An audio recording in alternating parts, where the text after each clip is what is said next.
Hey guys, this is Shraddha Tiwari and welcome back to Tiwari English Classes. Well, in this video I'm going to talk about conditional sentences. Yes, वही conditional sentences जिसमें आप कहते हैं अगर ऐसा होता तो वैसा होता, अगर तुम ये करते तो मैं ये करता ना, जिसमें हम conditions रखते हैं, शर्त रखते हैं ना। जब भी किसी काम को पूरा होने या ना होने के लिए कुछ कंडीशन रखी जाए किसी सेंटेंस में ना, तो हम उन सेंटेंसेस को कौन सा सेंटेंस कहते हैं? Conditional sentences. अब देखते हैं कंडीशनल सेंटेंस। देखो, कंडीशनल जो है वो कंडीशन से बना है। कंडीशन का मतलब क्या है? शर्त। ठीक है, तो कंडीशनल सेंटेंसेस मीन ऐसे सेंटेंसेस जिनमें क्या होती है? कंडीशंस रखी जाती हैं। अगर ऐसा हो तो मैं ऐसा करूंगा, अगर ऐसा हो तो ऐसा हो जाएगा। ठीक है, तो जो इफ से आपके शुरू हो रहे हैं, ठीक है, इफ से जो आपके सेंटेंसेस शुरू हो रहे हैं, आज से शुरू हो रहे हैं, अगर से शुरू हो रहे हैं, तो वो आपके किस सेंटेंस में आएंगे? कंडीशनल सेंटेंस में आएंगे। ठीक है, अब हम देखते हैं कंडीशनल सेंटेंस किससे बने होते हैं। तो भाई हर सेंटेंस क्या होता है? क्लॉज से बना होता है। तो ये जो आपका सेंटेंस है कंडीशनल, ये भी क्या है? टू क्लॉजेस से मिलकर बने होते हैं। जो आपके कंडीशनल सेंटेंस हैं ये किससे बने होते हैं? टू क्लॉजेस से मिलकर बने होते हैं। तो इनमें जो दो क्लॉजेस हैं, जरा हम उनका नाम देखते हैं। पहली जो इफ क्लॉज होती है, जो एक क्या होती है? इफ क्लॉज, जिसे हम दूसरे शब्दों में हम कौन सी क्लॉज कहते हैं? Subordinating clause. ठीक है, सबऑर्डिनेटिंग क्लॉज, ये तो हमारी पहली क्लॉज हुई। जो इफ से शुरू होती है उसे हम सबऑर्डिनेटिंग क्लॉज कहते हैं। और जो हमारी दूसरी क्लॉज होती है वो हमारी कौन सी क्लॉज होती है? Main clause. कौन सी क्लॉज होती है? मेन क्लॉज, जिसे हम अदर वर्ड्स में क्या कह सकते हैं? Principal clause.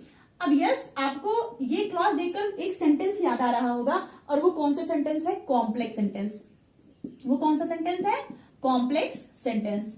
ठीक है, तो ये बात तो क्लियर हो गई कि जितने भी हमारे कंडीशनल सेंटेंस होंगे वो किस सेंटेंस में आएंगे? कॉम्प्लेक्स सेंटेंस में आएंगे। ठीक है, जितने भी हमारे कंडीशनल सेंटेंस हैं वो हमारे किस में आएंगे? कॉम्प्लेक्स सेंटेंस में आएंगे। वेल, अगर आपको क्लॉज और सेंटेंस के बारे में नहीं पता है, आपको जानना है, तो हमारी वीडियो की प्लेलिस्ट से आप जाके देख लीजिएगा। वहां पे मैंने क्लॉज पे एक वीडियो बनाई है, मतलब कई पार्ट्स में, उसको 2-3 पार्ट्स में करके बनाया है।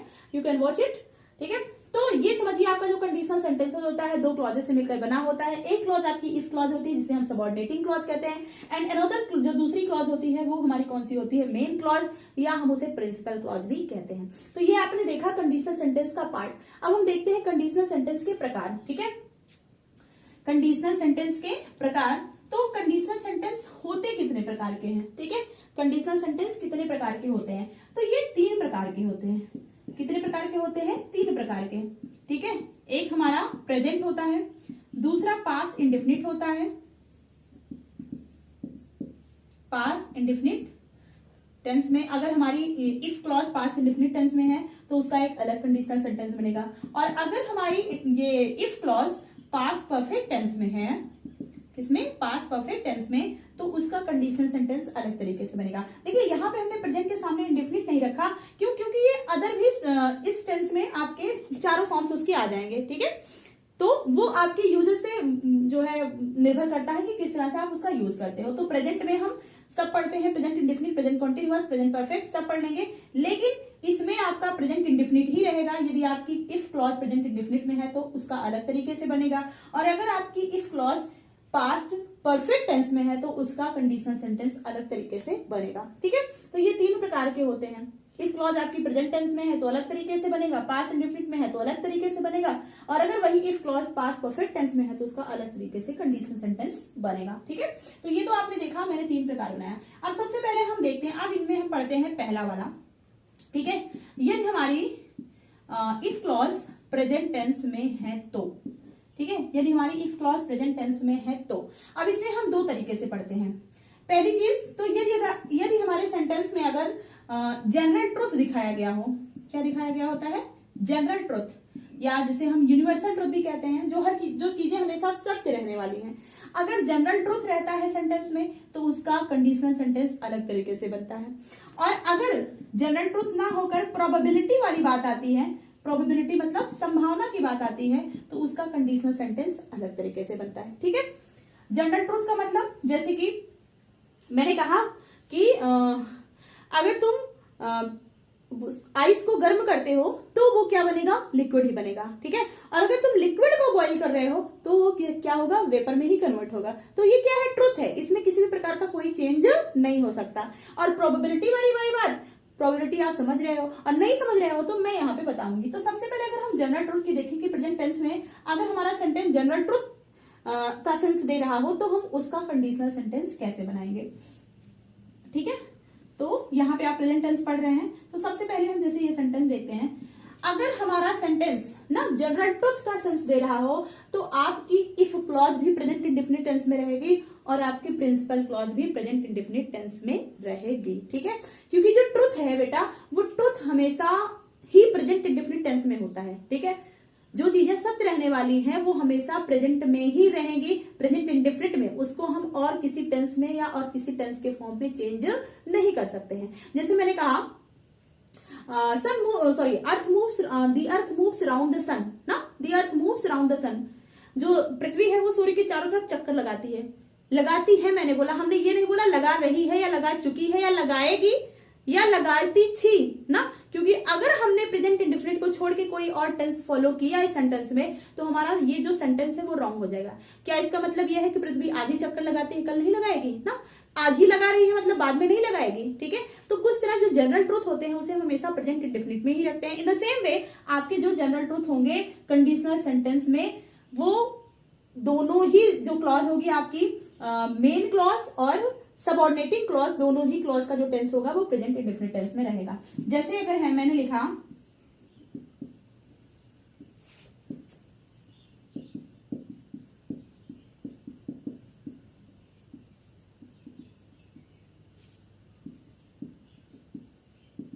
ठीक है, if you heat ice it turns into liquid.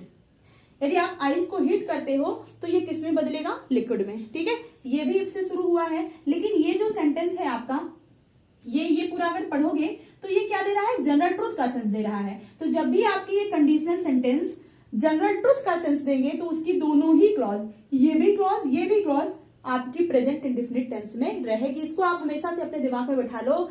और सिर्फ यही नहीं, कंडीशनल सेंटेंस नहीं, आप अगर नरेशन करते हो तो उसमें भी आप देखते हो कि अगर डायरेक्ट स्पीच हमारी जो है उसमें कोई ऐसी स्पीच रखी गई, ऐसा सेंटेंस बोला गया है जो कि यूनिवर्सल ट्रुथ का सेंस दे रहा हो, तो उसे भी हम इनडायरेक्ट में चेंज करते समय हम उसके टेंस को कभी नहीं बदलते हैं, फिर चाहे हमारी रिपोर्टिंग वर्ब किसी भी टेंस में क्यों ना हो, चाहे प्रेजेंट में हो, चाहे पास्ट में हो, चाहे फ्यूचर में हो। ठीक है, हम उसके टेंस को चेंज नहीं करते। इन द सेम वे हम यहाँ पे भी इसका जो टेंस रखेंगे वो क्या रहेगा, प्रेजेंट इंडेफिनिट। ये किस सेंस में, अगर हमारा जो सेंटेंस है वो जनरल ट्रुथ डिनोट कर रहा हो तो पहला तो प्रेजेंट टेंस में आपने ये पढ़ा कि अगर जनरल ट्रुथ वाला सेंस आता है तो हमारा ये प्रिंसिपल क्लॉज और मेन सबऑर्डिनेटिंग क्लॉज दोनों का ही टेंस प्रेजेंट इंडेफिनिट में ही रहेगा।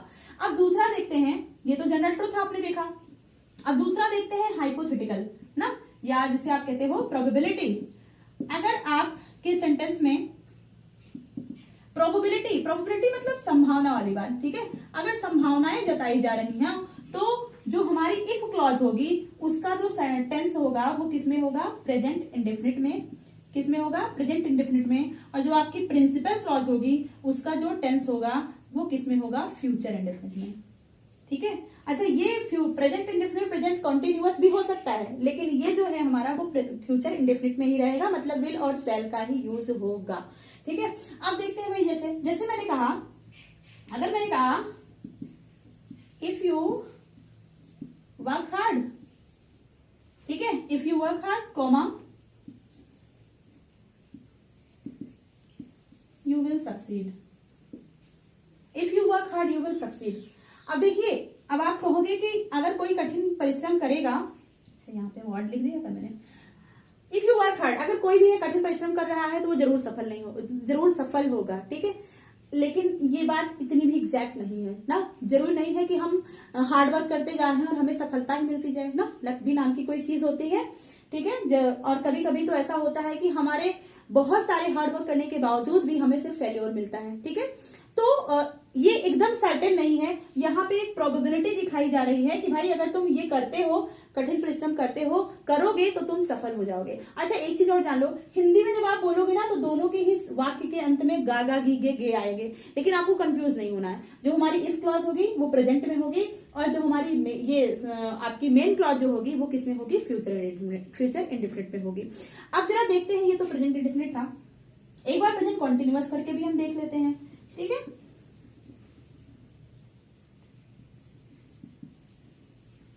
if you are going to complain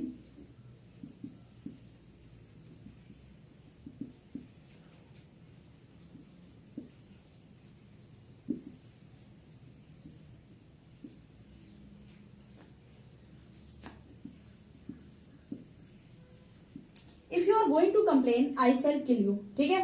ये तुम कंप्लेन करने जा रहे हो तो मैं तुम्हें मार दूंगा। अगर तुम कंप्लेन करने जा रहे होगे तो मैं तुम्हें क्या करूंगा, मार दूंगा, ठीक है।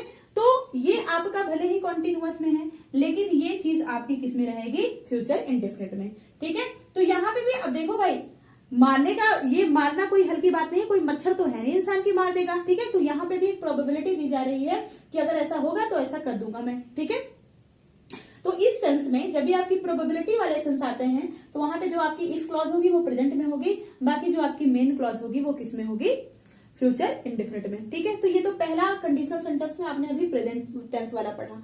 अब नेक्स्ट आता है आपका कौन सा, पास्ट टेंस, ठीक है। कौन सा आता है, past tense.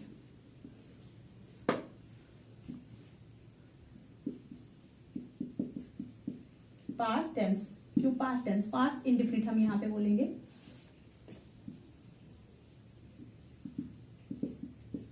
Past indefinite tense, देखो पास्ट इंडेफिनिट टेंस में अब आपके जो जो इफ क्लॉज है उसमें आपको हैड भी देखने को मिलेगा, ठीक है। ये हैड जो होगा आपका, ये हेल्पिंग वर्ब के तौर पर नहीं होगा, ये हेल्पिंग वर्ब के तौर पर नहीं होगा, बल्कि किस वर्ब के तौर पर होगा, लिंकिंग वर्ब के तौर पे, ठीक है। ये जो हैड होगा आपका पास्ट इंडेफिनिट टेंस के कंडीशनल सेंटेंस में आएगा, लेकिन किस तौर पे, लिंकिंग वर्ब के तौर पे। और वो भी लिंकिंग वर्ब के तौर पे क्यों आएगा, क्योंकि अगर हम इसे हेल्पिंग वर्ब के तौर पे कर देंगे तो वो पास्ट इंडेफिनिट नहीं बल्कि वो कौन सा टेंस बन जाएगा, फिर पास्ट परफेक्ट, और उसका नियम अलग होता है। तो हैड भी आएगा, वर भी आएगा, वर भी किस सेंस में आएगा, लिंकिंग वर्ब के ही सेंस में आएगा। और तीसरा जो तरीका है, वर्ब की सेकेंड फॉर्म भी आएगी, क्योंकि पास्ट इंडेफिनिट टेंस में हम वर्ब की सेकंड फॉर्म का ही यूज करते हैं। तो इन तीनों ही चीजों को हम सेंटेंसेस में यूज करके आपको दिखा रहे हैं कि अगर हमारा जो इफ क्लॉज इन तीनों में से किसी का भी यूज करके बनती है तो उसका कंडीशनल सेंटेंस, मतलब उसका जो आपका जो प्रिंसिपल क्लॉज होगी उसमें हम क्या करेंगे। तो सबसे पहले जैसे अगर हम कहते नहीं, एक वो ख्याल थोड़ा सा इमेजिनेशन करते हैं ना, कल्पना करते हैं, जब कोरी कल्पना, जैसे मैंने कहा कि हम लोग कहते नहीं, अगर मैं तुम्हारी जगह होता ना तो मैं उसे मार देता, ठीक है। अगर मैं प्रधानमंत्री होती तो मैं ऐसा कर देती। तो जब ये इस तरह के हमारी जो ब्लैंक इमेजिनेशन जो कभी पूरी नहीं हो सकती, हवाई किले जो हम बनाते हैं, वो सभी जो हमारे कंडीशनल सेंटेंस होंगे वो किसमें आएंगे, पास्ट इंडेफिनिट में, ठीक है। अगर मैंने कहा यदि मैं तुम्हारी बहन होती ना तो मैं ऐसा कभी ना करती, ठीक है।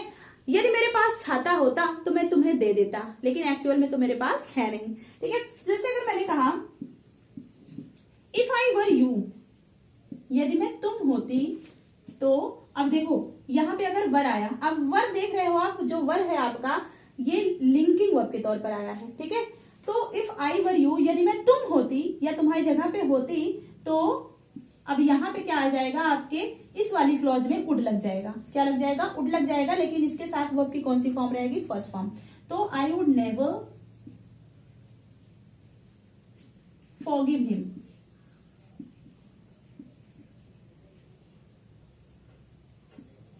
I would never forgive him. If I were you, I would never forgive him. यदि मैं तुम्हारी जगह होती, यदि मैं तुम होती तो मैं उसे कभी माफ ना करती, ठीक है।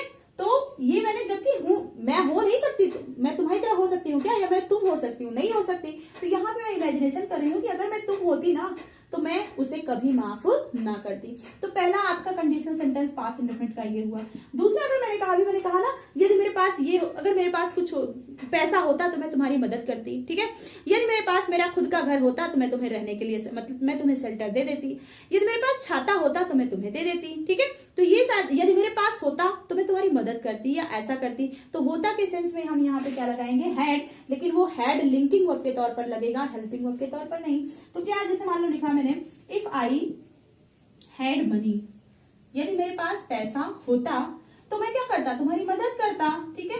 आई वुड हेल्प यू, या I would give it to you, तो मैं तुम्हें दे देता या मैं तुम्हारी मदद कर देता। तो यदि मेरे पास पैसा होता तो मैं तुम्हें दे देता, लेकिन एक्चुअल में मेरे पास है नहीं। तो ये सिर्फ और सिर्फ मेरी क्या है, कोरी कल्पना है, ये मेरी सोच है जो कि कभी पूरी नहीं हो सकती। तो इस तरह के जो कंडीशनल सेंटेंस होंगे वो आपके किसमें आएंगे, पास्ट इंडेफिनिट में, ठीक है। अगर मान लो मैंने कहा कि यदि मैं राष्ट्रपति होती तो मैं संविधान को बदल देती, ठीक है। तो इसका क्या हो जाएगा, if I were the president I would change the constitution, ठीक है। जबकि ऐसा पॉसिबल नहीं है, ये सिर्फ और सिर्फ मेरी कल्पना है। तो इस तरह के जो सेंटेंसेस होंगे आपके, जिसमें आप सिर्फ हवाई किले बनाते हो, वो आपके किस में आएंगे? Past indefinite tense, conditional sentence के पास्ट इंडेफिनिट टेंस में। अभी एक और बचा है, और वो क्या है? वर्ब की सेकेंड फॉर्म वाला। ठीक है, तो ये आपने देखा। तीसरा इसमें देखिए,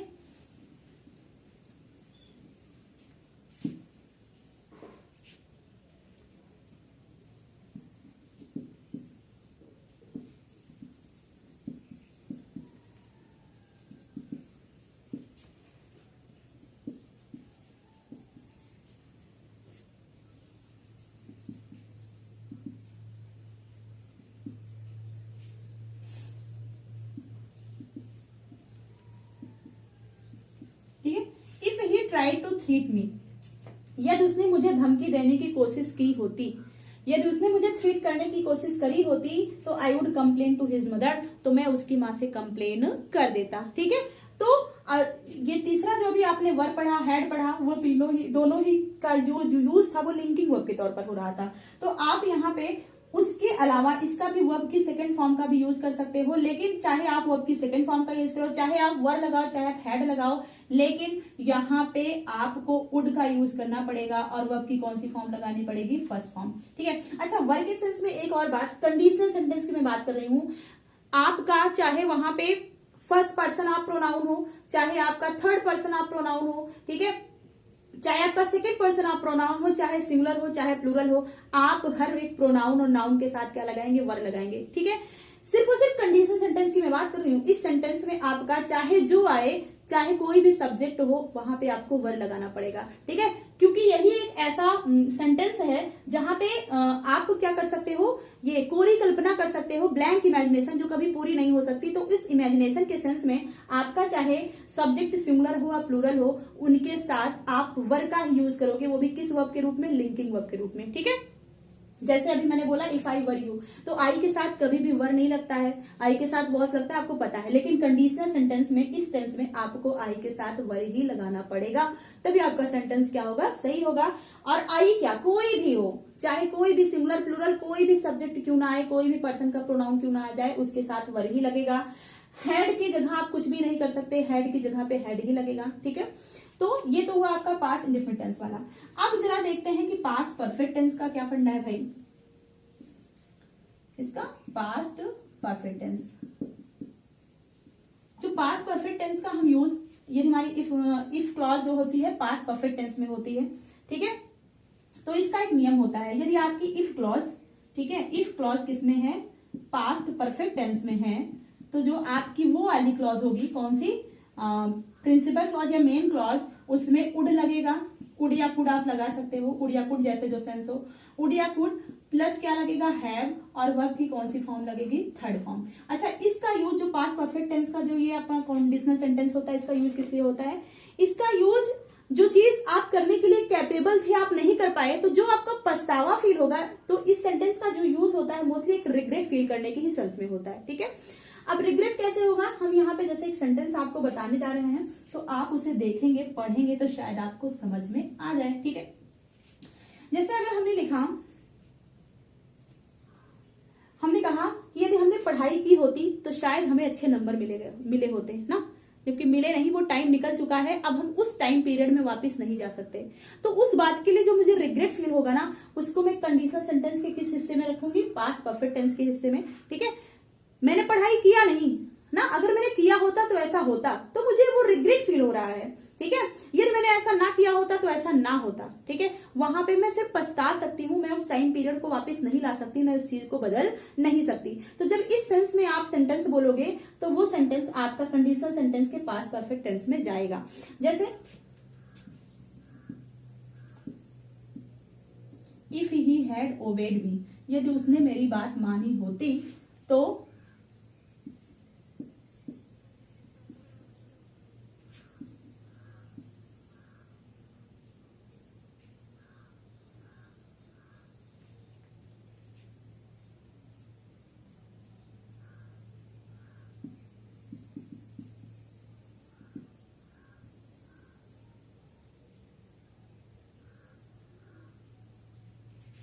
if he had obeyed me, he would have not he would not have होगा, sorry,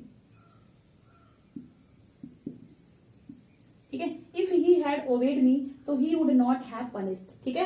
if he had obeyed me he would not have punished, कहने का मतलब यदि उसने मेरी बात मानी होती तो उसे पनिश ना किया गया होता, ठीक है। यदि उसने मेरी बात मानी होती तो उसे पनिश ना किया गया होता। अब देखिए आप यहाँ पे वुड लगा है और हैव लगा है। अब आप सोचेंगे कि अगर ये पास्ट परफेक्ट है तो हैव क्यों लगा है भाई, क्योंकि वुड जो आपका है पास्ट फॉर्म ही तो है, ठीक है। तो वुड के साथ हम हैव लगाएंगे, हम यहाँ पे हैज हैड का यूज नहीं करेंगे। तो आपने देखा वुड लगा है, हैव लगा है, वर्ब की कौन सी फॉर्म होगी, थर्ड फॉर्म। यदि आपकी if clause past perfect tense में होती है तो। एक और सेंटेंस देखिए आप,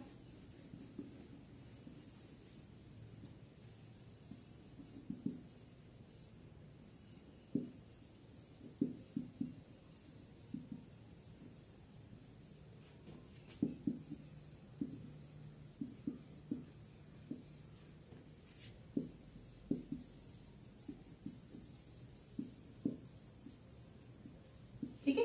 if he had studied he could have secured good marks. अभी आपने कुड का देखा, अब यहाँ पे हमने कुड का लिखा है, ठीक है।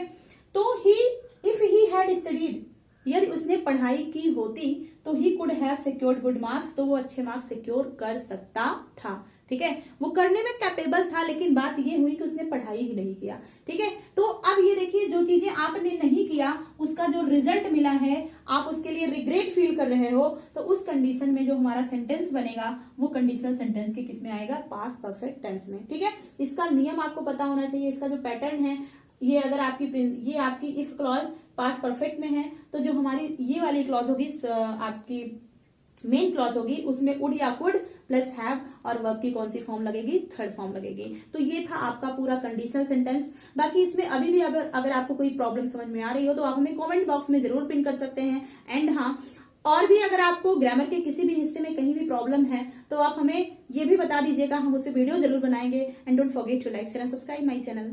Thank you.